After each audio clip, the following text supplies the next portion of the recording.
So how does music ownership, this is so crazy to me. So you wrote these songs, you sang these songs, you put everything into them. And don't get me wrong, there's publishing companies, people that support artists out there, but how does ownership of music even work? Like when you recorded these songs when you were 16, right? Is that like the singer you dumb it down to us 95%? Yeah. The singer gets a certain portion, the artist gets or the songwriter gets a certain portion, and then the publishing company gets a certain portion? Okay, so that's a great question. And there's two main categories that we're talking about here. Just go ahead. So master recordings is the actual recording. Yes. It's the actual vocal, band, production, mixing, mastering, that actual thing. Yes. Mine also included my album artwork, my music videos, everything that went along with any era of music that I had done for my first 6 albums. Got it. Every era. So then there's another category, which is publishing. Yes. I own my publishing, which is why, I have control over, if my song is used in a film, I wanted them to use Taylor's version instead of the original version, the songwriter, can decide that. Got it. Okay. And so it's like, noted. I've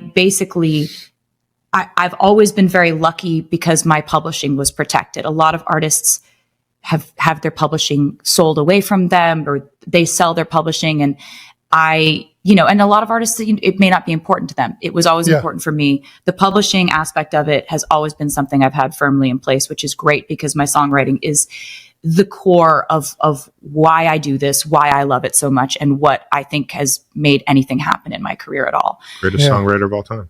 That's very nice of you to say that. It's like, says her boyfriend. Says a lot of people. Basically, then you have the master recordings side of things. Now, this is a discussion that was not really brought up amongst the artist communities, especially not with fans. This was all kind of industry centric and kind of boring contract stuff that like fans were not speaking about. Sure. And so one thing that I think is really great that has come about because of this is that I have so many new artists come up to me now and say, hey, I didn't even know this was a thing. Yeah. And when I went to go and negotiate for my record deal, I negotiated to have my masters revert back to me after a certain amount of years, or that I own them outright. And it's not for everyone. Not everyone cares about this. Artist to artist, artists have different priorities. Some artists sell off all their masters because everyone's allowed to have their own priorities. What I wanted, though, is that if I were to put the information out about what I went through, at least it gets artists talking about this to decide whether this is a priority for them. Because you can't know if it's a priority for you unless you know what has come before you and what has happened. And so the master recordings thing, that's your actual ownership of your recordings. To put it in perspective, if I never would have been able to buy back my music, one day someone else would be leaving all of my music from my first 6 albums to their kids in their will. Right. Yeah. And you think about it like that, it's like, I thought of it, I made it, I recorded it, I paid for most of those music videos. I wanted an opportunity to buy that back. And that was important to me. You feel like they're yours. They should be yours. Yeah, exactly. Do you think it was easier for you to do, one, because just you talking about this, you're so aware of the business side of this and the legal ramifications, like you're more aware than I think probably most artists are. But being woman in the world, it's crazy. Being a songwriter, says her boyfriend, smartest woman in the world. You being the songwriter, being the singer, owning the publishing rights, being able to re-record songs, that gave you leverage and able to make this move, right? Yes. Yeah. Yes. So that was it. And also, in my contract, they didn't put a clause in that said I couldn't re-record because nobody was doing it and nobody thought that was a good idea. Right. So, and also like, who would be that stubborn? Like who would be that petty? This badass kid over here. That they would record every single thing it's so badass, over and over again. What was your favorite one to revisit? Not just that. Hold on, Bill. But not just that. Who has a fan base that's going to listen to the same album twice in a row? It's a good point, Jason. It's a good point. Honestly, and this is where they missed it. you had If you make this a third diehard 1989, I'll community listen that to you had that one already too. built. That's the thing is the You fans told are, a story with the second time you released this album, right? And the fans got behind that Yes. narrative, and they're And like, they- Right away. "Screw the first album. We're rolling with the re-recorded album because we're supporting the artist." They were like, "We ride at dawn," like, That's right. and it was amazing because they're the reason why the re-records worked out. They're the reason I was able to purchase my music back because they came to the Eras tour, and basically they're the reason why any of this worked out. And I also want to note that like the other people who are like, "We ride at dawn," my live band, they played on all the re-records. It's like, you want to know why they sound so perfect on the Eras tour? They played on all those records. Like they're session musicians too. And that's how good they are. And I'm so impressed just by their ability and their dexterity as musicians to be able to do that so convincingly, because there are actually there's the Taylor's versions one. I kind of prefer a lot of that stuff. I think it sounds incredible, but I'm happy to have all of it. So that leads me to the next question, Tay. Now that you own all of it, you have the re-recordings, you have the original recordings. What should we listen to? Like, what do I roll with? Does it Dealer's matter? choice. You're just Dealer's like, whatever choice. you guys want. Like, Yeah, it's really whatever you guys want, because I love both of them. I would not have put out the re-records if I didn't think that they held up or were better. I think a lot of the vocals I did on the re-records are better than the originals. Ooh. okay. But it's like if you found a nostalgia in the originals and that was what you were listening to when you were 12 years old, bopping around in your bedroom, go crazy.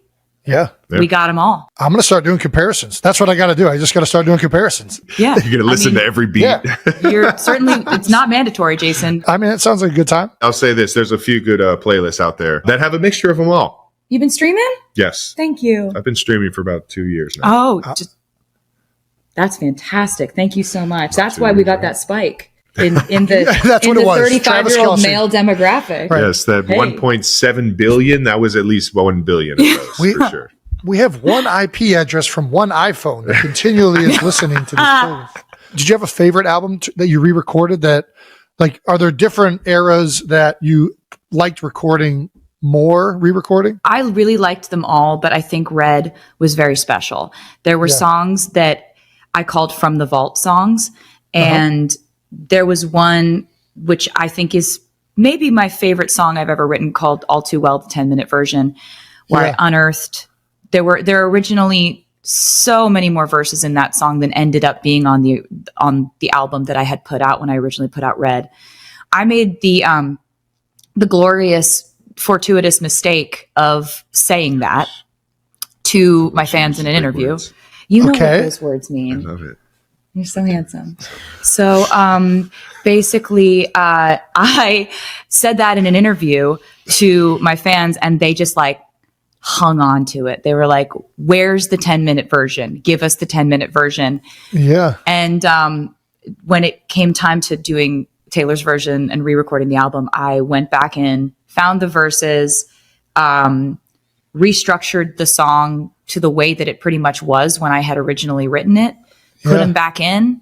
And that song is one of my favorite things I've ever done. And it was when we were on the Eras tour, I'm watching people just like cathartically scream this song to the point where I'm like, do you need to go to the hospital? Like, it was so passionate, the fan response to that song at the Eras tour. And I remember thinking so many times, like, what if this never happened? Like, what if I never had to It's one of the most re-record iconic this? parts of that tour. It was so fun. Yeah. And so like, yeah, it really did make me fall back in love with that album specifically. I have a song with Phoebe Bridgers that I really love on that, From the Vault. Chris Stapleton was a part of it as well. And I think that one, I've always loved Fearless in 1989 in a very pure way. But Red, I've kind of gone back and forth over the years and been like, like that re-recording it made me just be like, oh, God, I love that album. I have no complicated feelings about that. I wouldn't have done anything different. Maybe except to include the original verses the first time. Well, we just talked about the different eras a little bit. Let's talk about perhaps the most daunting thing that any artist has ever taken on, which is the Eras tour. Oh my God. You finally It's finished it insane. up last December in Vancouver. I don't know. What did it feel like to wrap it up? What does it feel like now? Like not touring Oh, wow. and being on a jet every day, basically trying to go from country to country. Yeah. I mean, It's it's insane, It dude. feels great, Jason, to be honest. I'm not going to lie to you. You don't miss it? I miss it. I do miss it, but it's like it was perfect for what it was. Yes, Do you know it what I was. mean? Yeah, and it was a lot of physical therapy, and it was a lot of like being in a state of perpetual physical discomfort.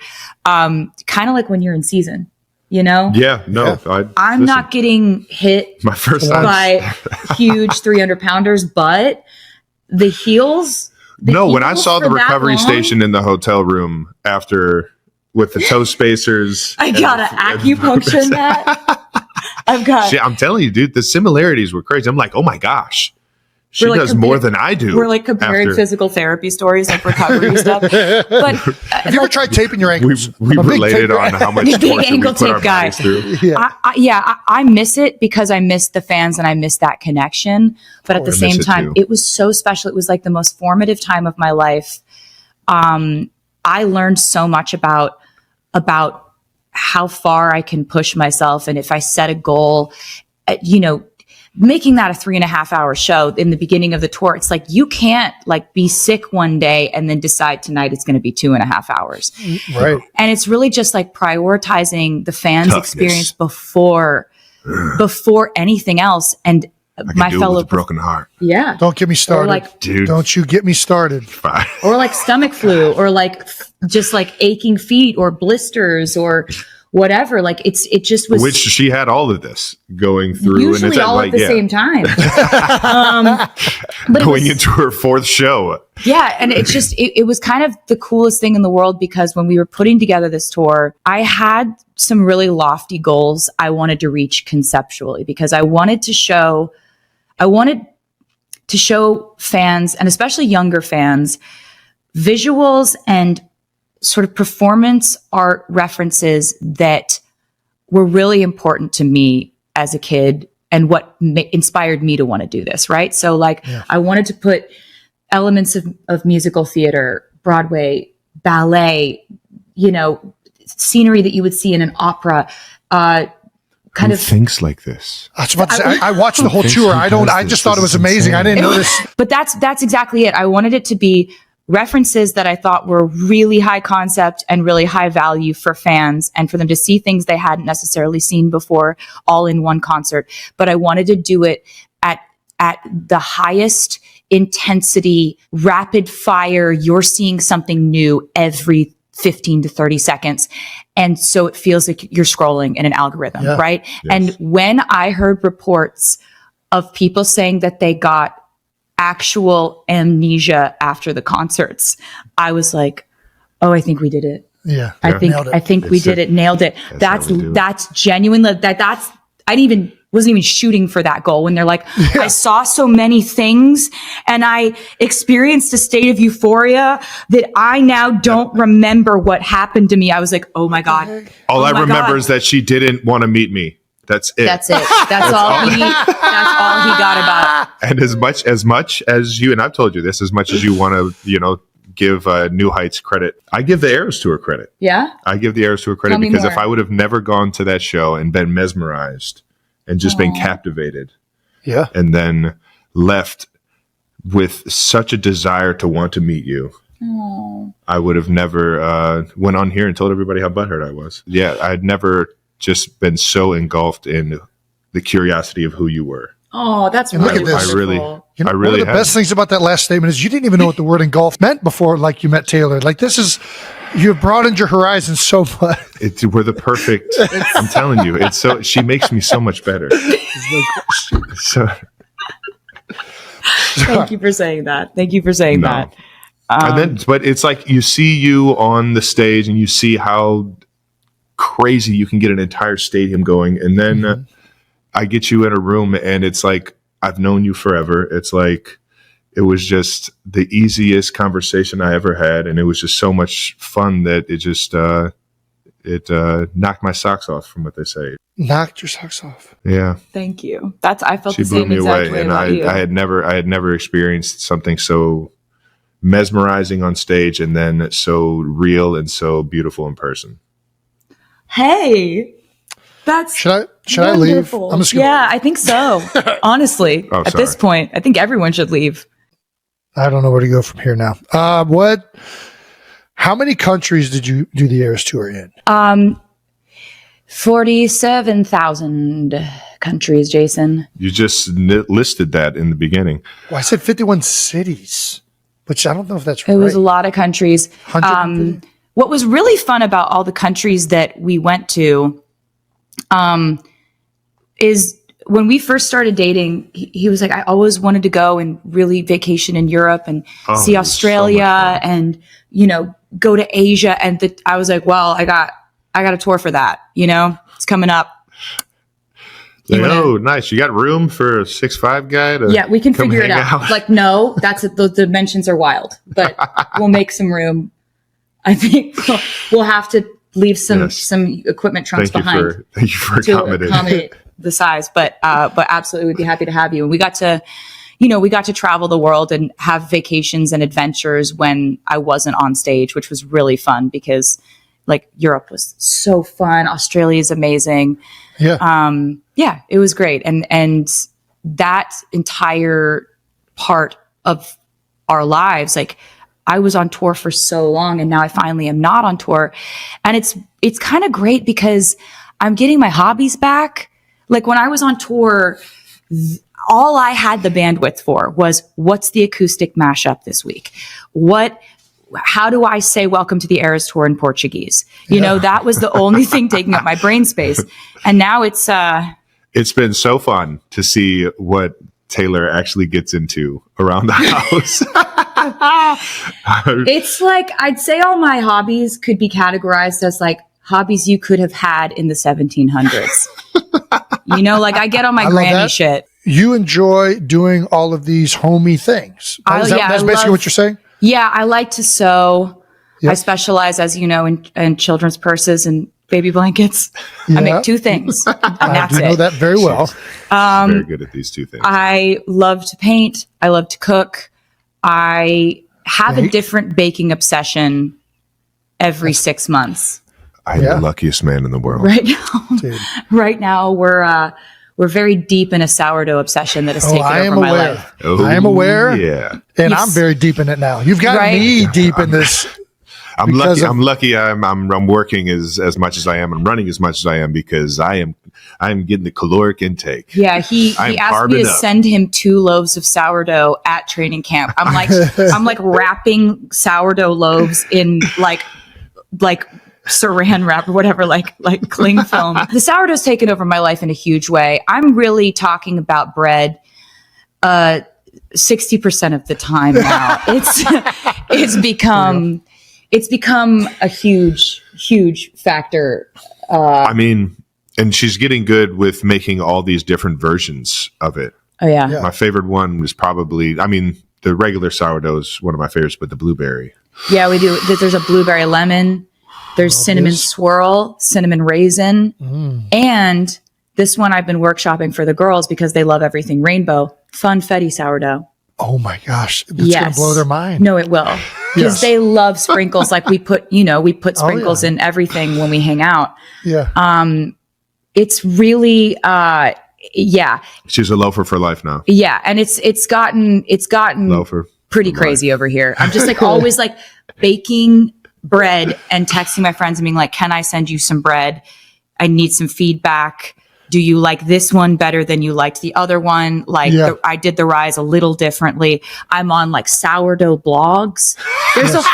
There's a whole community of us, and I didn't know it. Oh my gosh. This is an the amount of underworld. people hoping that you're on their blog. Oh, I'm on your of blog. sourdough. Girl, I'm on your blog. But it's like, I just didn't know this. There's people like me out there, and this is where the internet is good. This is where the internet is a good place where you can curate a reality where like all I really use the internet for is sourdough, and when Travis shows me videos of otters on his Instagram algorithm. I want It's an interesting animal. I want a wild otter so bad. I just want to like find these little creatures. Yeah, he and doesn't. be friends with them. He wants Why one a wild one? Why wouldn't you? Because first of all, aren't they all magic- wild? Oh no, there's domestic. There There's are domestic otters. He wants Yes, one there are. specifically whose life he saved, who Okay. knows that he Who's saved very its noble. Who life. feels? Yeah. Yes. It's a really specific type of otter he's looking for. the videos that I watch are somebody just in a canoe. Yeah, he doesn't want to like go up to an otter and take it from its mother. No. He wants to see an otter, and the otter's like, my paw's my caught in a gosh. shell. And he's like, I got you. And Yeah. then the otter's like, thank you forever with its little paws. And I just bring him and then it anchovies every couple swims up, months. and then and you're kayaking, and it's like doing this to you. Like that's what he wants. And I want it to, honestly. Who doesn't? Yeah, I mean, who doesn't? Yeah, Right? Yeah. So I mean, do otters eat bread? Can we get a sourdough eating otter? That might we're be the gonna perfect. we're gonna figure that. I think, combination. I don't know if I don't know if they do. I don't know. They're probably. But yeah, we had discussed maybe like carrying around cans of sardines just in case we run into one. Nice. It's better in principle than it is in practice. Easier to It conceptualize seems pretty than the easy actual, though. You just got to go canoeing. which is also easier in principle than it is in practice Yep. for yep, us in terms of just the weight balance on I'm the on water. the hunt. I'm on the hunt for a friend. Yep. All right. Yeah, stuff you didn't know you needed to know, right, Jason? I mean, I love otters. I don't know who doesn't. This is love what watching life Instagram after otters. Eras Tour is, though, Yeah. Jason. You got to. It's so. Travis, crazy. I'm retired. I am all in on this. I want to bake. I just don't have the planning behind it. Taylor's a planner, and she's going to have the sourdough alive. We're not going to keep a sourdough alive. I've folded. What is it? What's the? He's actually done it. He's actually done it. Yeah, I've made a loaf. You've had one of my loaves. He's actually, done. Jason. He's done all of I've it. had Like one. we've set it up where it's like I've got a station and he's got a station and he's done all of it. Okay. So he's actually baked too. Yeah, I've stretched and folded before. Yeah. But there's just like something I've always weighed. slightly I've wrong. weighed with all it. the flour. No, his rose Something higher than wrong? mine. His was Jason. more delicious than All right. mine. It's like it's also No directions over here, No Jason. chance. I get into the No whole. chance, Jason. You've had it. And you said you loved it. I'm not saying it's not good, but it's nowhere as good as Taylor's. That's not true. I'm He's telling actually- you, if I you will- took like 2 chunks and you sent it off to the lab, there's going to be so many more germs and microbes and Travis. Oh my god! Oh ew!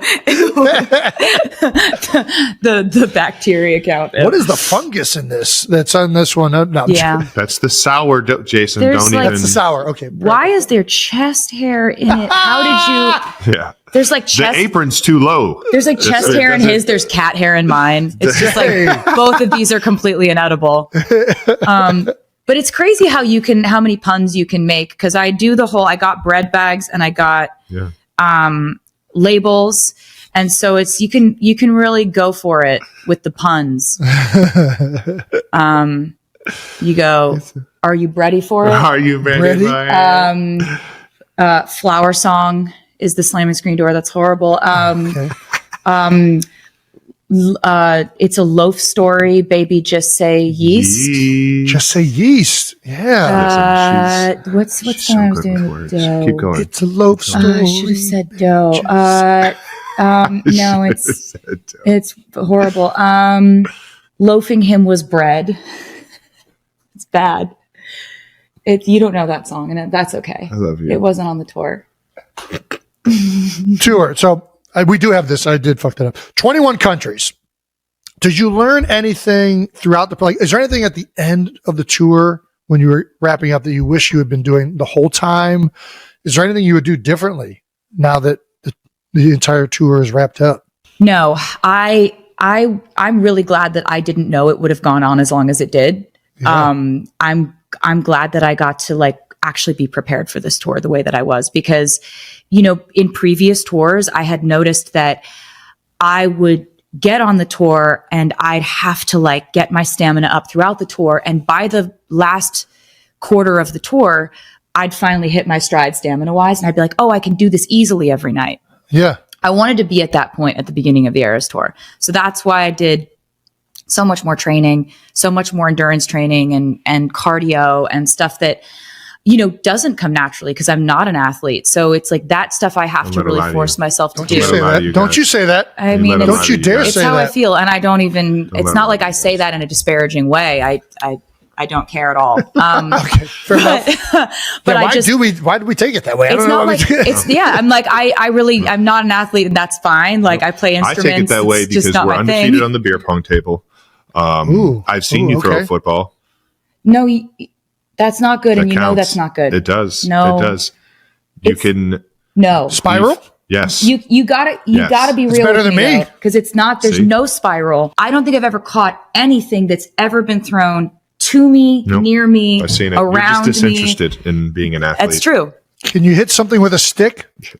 That's a telltale sign of an athlete.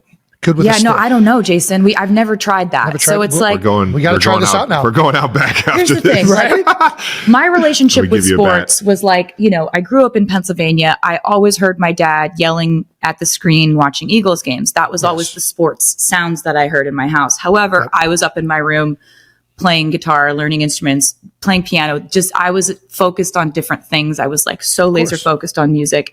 And that's how I was in school. Like I would go to sporting events so that I could sing the national anthem. Like everything was a means to an end to get to do music. Yeah. I know every halftime show from the Super Bowls, but I didn't watch the sports.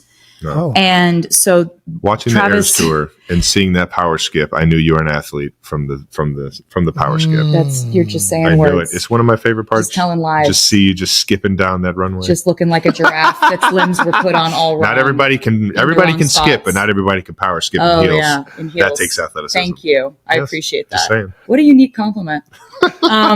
So yeah, I definitely became obsessed with sports when it came to him. I'm competitive on his behalf, but like if you and me are going to go against each other in something athletic, like I'm going to let you win. Cause this to me, like, I don't see what do the points even mean if I'm doing it. I'm a fan of athletics and the sports. If I'm doing the sports, like I'm throwing like this. Cause I don't really care if it goes where it's supposed to go. Interesting. It doesn't bother me. And when I don't make the catch, I'm not embarrassed. No? That's fine. She's a good teammate, so she'll give effort if it's teamed up. If it's individual sports, she's not going to care. But if she needs to be held accountable, if I'm on his team and we're playing beer pong or something, like I'm really trying. You're in it. So you're a team sports. Because this matters to him, right? Yeah, absolutely. I'm a team sports gal. Yeah. Put me on an Olympic one person trying to do some stuff sport. I'm doing this. Yeah. I don't care. I'm getting out of here. Yeah. I'm doing this. I care. Okay. I'm doing this. I care. Care a lot. We're doing this. We're kneading dough. I don't care. Stretching I don't care if this happens. I don't care if this goes here. It's not part of my metrics for my self-worth. All right. That's probably very healthy, to be honest with you. Hey, I was like, as long as you're fine with this. What? No, I'm completely fine with you being an athlete. Yeah. I'm not an athlete. I'm never going to be. You just missed the whole point. Yeah. What? He sees what he wants to see, and it bodes well for me. Do you have a favorite thing from the Eras tour? I have a lot of favorite things from the Eras tour. I would look out and I would see a lot of bonding happening between generations of people. Gosh, that's so true. It was really wonderful. It was like the most incredible feeling in the world because I can see all that. I've got LASIK. I have incredible vision. Basically, the Eras tour, I think one of my favorite things was when the fans would come up with their own traditions, right? Oh, so cool. Because I can plan a stage show that's like, we know exactly what's happening, when it's going to happen. It's very stage managed. It's a whole production, right? And I love to plan. But I also do love surprises. Like there's a time during the European of the Eras tour, there's a song called Willow where we do a performance where we have these, it's a very witchy performance. We have these light up orbs and we're in cloaks and it's all very woo. The fans decided that they were going to bring their own light up orbs. And by that, I mean balloons that they would blow up in the audience.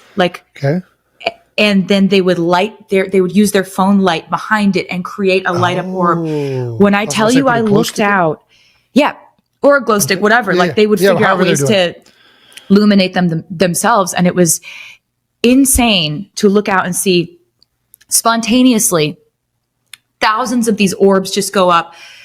and I'd just be like, I don't even know who organized this.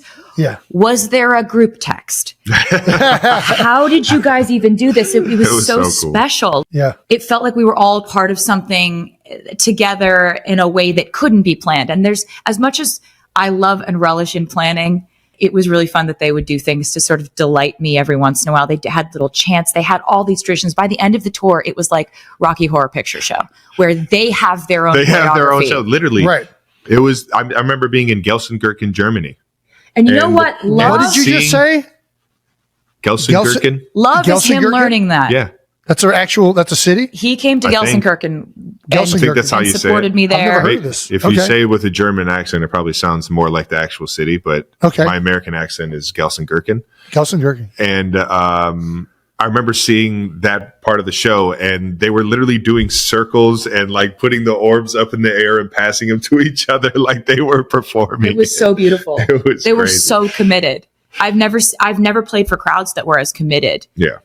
So I think I loved the event of it. Like I'm always trying to figure out how to make music into more of an event, right? How do we make it romantic? How do we make it something that people experience together? And, that's why I love vinyl. That's why I love, putting so much into, the tour or a music video or events or activities for them to do or Easter eggs or little puzzles for them to solve. Like it's gotten to the point where it's just like, it's a little bit, people are like, the Easter eggs thing is getting a little Zodiac killer at this point. I'm like, as long as they like it, you know? How do you go about like knowing how to do an Easter egg? I don't even know, like, where does that process start? Are you like, Well, I have some parameters. what is the art of the Easter egg? The art of the Easter egg is The that art of an there's do's and don'ts, right? Like I'm never going to plant an Easter egg that ties back to my personal life. It's always going to be towards music or a musical, something I'm coming up with, something I have coming up, a plan I have coming together, something that you don't know I'm saying for a specific reason that you'll hear later and you'll go back and be like, oh my God. Like, I think my favorite one of those was I was given an honorary doctorate from NYU and I made the commencement speech and I put so many lyrical Easter eggs in that speech that when the Midnights album came out after that, the fans were like, the whole speech was an Easter egg. Yeah, And that's, for me, that's really fun because they find it fun. for sure. And also just, I love numerology. I love math stuff. I love dates. I love that stuff like I find really fun. And I want Easter eggs to be a certain thing where like, if you are a part of the fandom and you want to experience like music in a normal way. Speculation is swirling that Taylor Swift and Travis Kelce could be headed toward one of the most talked about weddings of 2026. Reports suggest Kelce proposed in August 2025, and Swift is said to be eager to dive into wedding planning once she wraps up promotional duties for her latest album, The Life of a Showgirl. Buzz is already building around every possible detail, including who might design Swift's wedding dress. Fashion insiders have floated names such as Stella McCartney and Sarah Burton as potential designers. While Swift once famously sang about paper rings, this time the proposal reportedly came with a dazzling diamond ring. Kelce is said to have orchestrated an unforgettable moment, surprising Swift with a romantic garden setup behind his home shortly after recording an episode of his New Heights podcast. Swift later shared details of the proposal during an October appearance on The Graham Norton Show, describing how thoughtfully Kelce planned the moment. After dedicating months to her album, she expressed excitement about shifting her focus to wedding preparations. She noted that once the album cycle concludes, the wedding will naturally become the next big chapter. Swift also hinted that the guest list would be extensive, joking that large weddings are often less stressful than intimate ones when it comes to deciding who to invite. The star-studded celebration seems likely, especially given Swift's close ties within the entertainment industry. Her longtime friend Selena Gomez recently married producer Benny Blanco, where Swift delivered an emotional speech at the reception, fueling expectations that Swift's own wedding will be equally memorable. While Swift has remained tight-lipped about the exact date, reports suggest June 13, 2026, could be a meaningful possibility. The number 13 holds special significance for Swift, who was born on December 13 and has long considered it her lucky number. If June doesn't work, July has also been rumored as a potential alternative. The couple's worlds have frequently intersected over the past few years. Swift famously performed at Arrowhead Stadium in 2023, home of the Kansas City Chiefs, where Kelce has been a cornerstone player since entering the NFL. Though they didn't meet face-to-face at that time, their paths eventually aligned, creating one of pop culture's most high-profile romances. As anticipation continues to grow, fans are left imagining everything from the venue and music to the guest list and unforgettable moments. With Swift's influence in music and Kelce's impact in sports, their wedding is poised to transcend both industries and become a cultural moment of its own. Whether it ultimately becomes the wedding of the year remains to be seen, but one thing is certain: Taylor Swift and Travis Kelce's love story has already captured the public's imagination, and their journey toward marriage is only adding to the excitement surrounding 2026.